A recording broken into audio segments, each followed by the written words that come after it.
What's up with the squad? Back with another video. I see in the title go down. Make sure you hit the like button, subscribe button for me, please. Y'all see it in the title. Let's get in the video, y'all. Yeah, I think Kamala Harris has a lot of experience. She is not to be underestimated. President Trump and Vice President Kamala Harris have very different records. This is a unique situation where we have two candidates who have served at the highest offices in the land. President Trump, 4 years as president. Kamala Harris, now almost 4 years as vice president, working alongside President Biden. And so this will be an opportunity for voters to look at and compare and contrast those records. If I can be helpful to President Trump in any way, it really is just in sharing the experience that I had with her on that debate stage in 2020, and frankly, helping to point out some ways that Kamala Harris has already shown that she is trying to move away from her record, move away from her positions, and how that contradicts the positions and statements that she is making now that she is the Democratic nominee. And it is a remarkable situation in that you are a Democrat who debated her in a Democratic primary, and now you are helping the Republican nominee to debate her. And on that, I remember in 2020, you attacked Harris for being too aggressive as a prosecutor, which is the opposite from what Donald Trump is saying about her as weak on crime. So which is it? What I pointed out in that debate stage in the 2020 campaign was her hypocrisy. It was how she was saying one thing and doing another, how she was prosecuting people for smoking marijuana and laughing about it when she was asked about it on a radio show. And I think this goes to the heart of many of these different issues that we're seeing now that Kamala Harris is trying to hide from voters, is how she says her position is one thing, but her actions and her record show exactly the opposite. And you can point to that on issues related to the economy, issues related to freedom of speech. She says she stands for freedom of speech. And yet, as we've seen time and time again, her and Joe Biden have taken actions both directly and indirectly to censor free speech.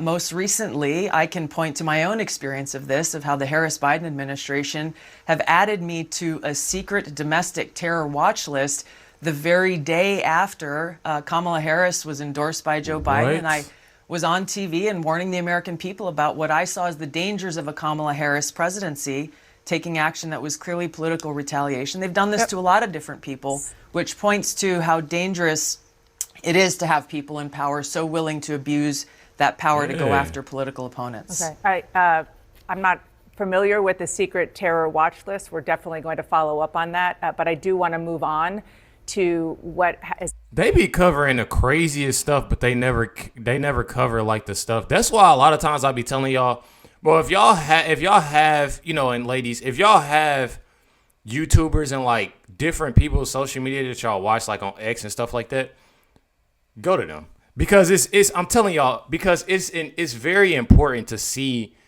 this stuff out rather than, you know, because the media, they're not gonna cover none of this stuff. They're not gonna say anything about it.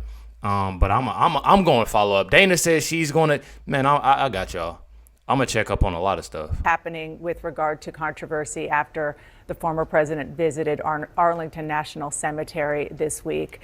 His campaign took photos and video of him in Section 60, where veterans of the wars in Iraq and Afghanistan are buried, used it in a campaign video. The Army also says that Trump staffers abruptly pushed aside a cemetery official who tried to enforce Arlington's rules prohibiting political activities. I know you were with Trump at least earlier in that day at the tomb of the unknown soldier. Did you witness the altercation at Section 60? I was there from the beginning with the laying of the wreaths with the family members, the Gold Star family members, and some of the survivors of that terrorist attack in that disastrous withdrawal from Afghanistan. I was with them at Section 60, and what I saw was a very grave and somber remembrance and honoring of those lives that were lost. And I saw President Trump spending time at the invitation of these Gold Star families with them. He was there for a few hours. I did not see or hear about any kind of altercation until something came out in the news later on. The families were there grieving alongside President Trump, and it was a very special moment to really remember their names, remember their memories, and understand the true cost of war and the consequences of the decisions that Kamala Harris and Joe Biden made in the execution of that withdrawal. Yeah, and it is very clear that the former president was invited in his personal capacity, as you said, by a family of one of the service members who was killed about 2 years ago during the withdrawal from Afghanistan. It was 3 years ago. 3 years ago. 3 years ago to the day on August 26th. Yes, 3 years ago. The question is about the federal law and Arlington's rules that prohibit partisan or political activities at national cemeteries. And I'm not even gonna lie, I like Tulsi. She's probably the most calm. You don't get this a lot, y'all. You don't get this a lot. The fact that Dana can say what she's been saying, and her being the aggression and all of that, she's a very calm person. The military and also other members of other families who are buried right near there are upset about the campaign filming it and posting the video online. Do you believe that was appropriate?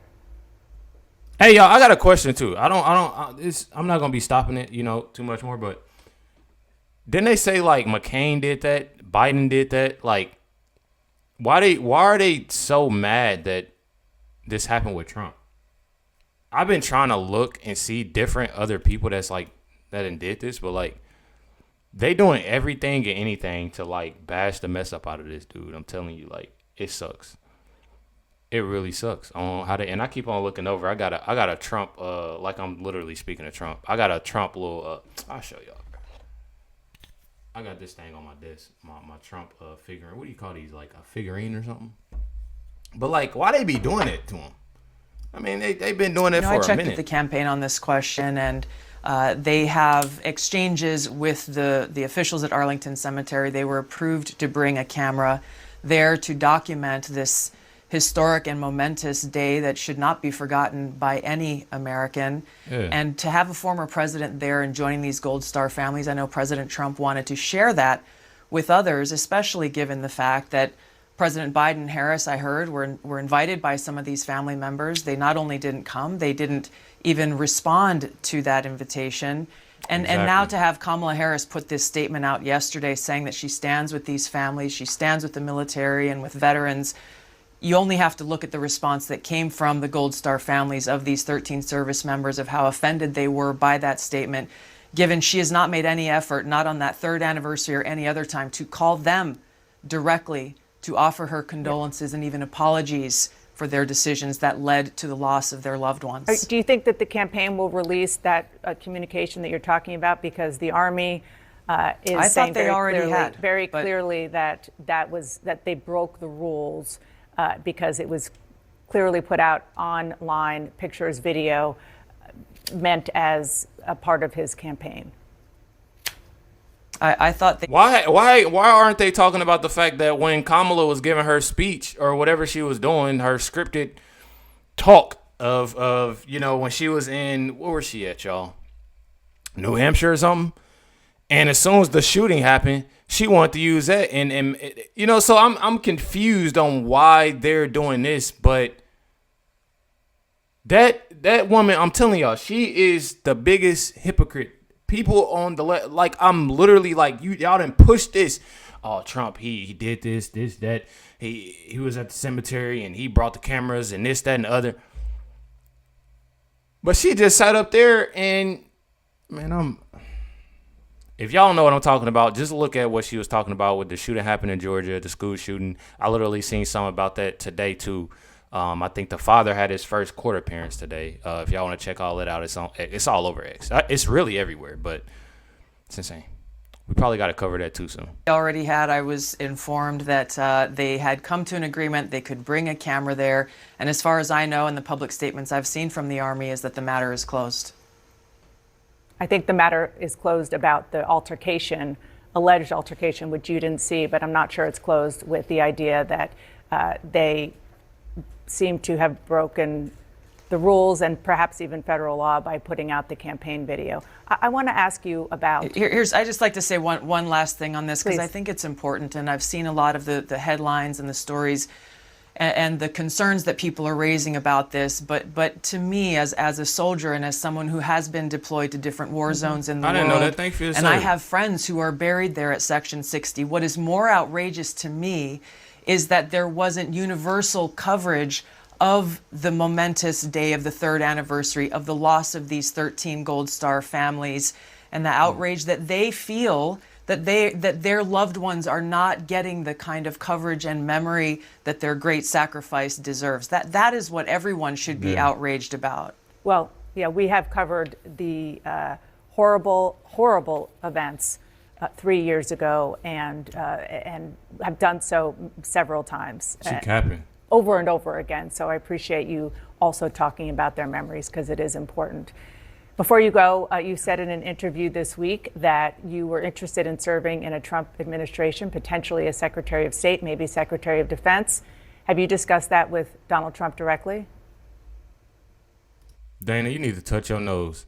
And if y'all don't know what that means, she is nosy. This is literally like, this is all they want to do is be nosy.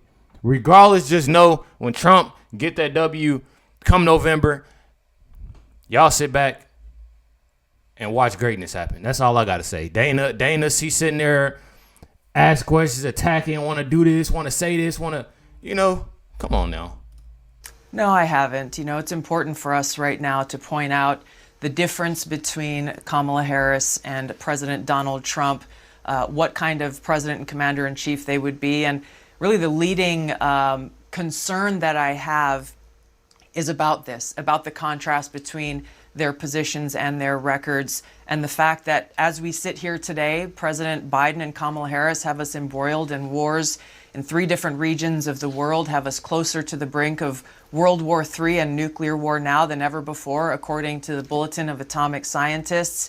And this should be of concern not just to Republicans and Democrats, it should be a concern to all Americans, because what's at question is our ability to have a future and to live in a free society where we can be peaceful and prosperous. This is personal for me, as it should be personal for all Americans, because it is our future that's on the line here in this decision that we as voters have to make about who we want our commander-in-chief. She speaks well, y'all. That's all I got to say. The video was over, so I don't think I cut it off, but she speaks well. She put Dana in her place like, she should. And honestly, I feel like this was an amazing video. Her answers was great. This was my first. I ain't gonna say my first time, but definitely 3rd or 4th time hearing Tulsi speak. I didn't know she served, so definitely want to say thank you to your service, and anybody else that has served in the military. I thank you for your service, because that is something that and that brings me to my next video. My next video is something that I've been waiting to review and check out. So make sure y'all stay tuned for that. It'll be dropped an hour after this video. And I do apologize, dropping so late tonight. But much love to everybody. Catch y'all next one.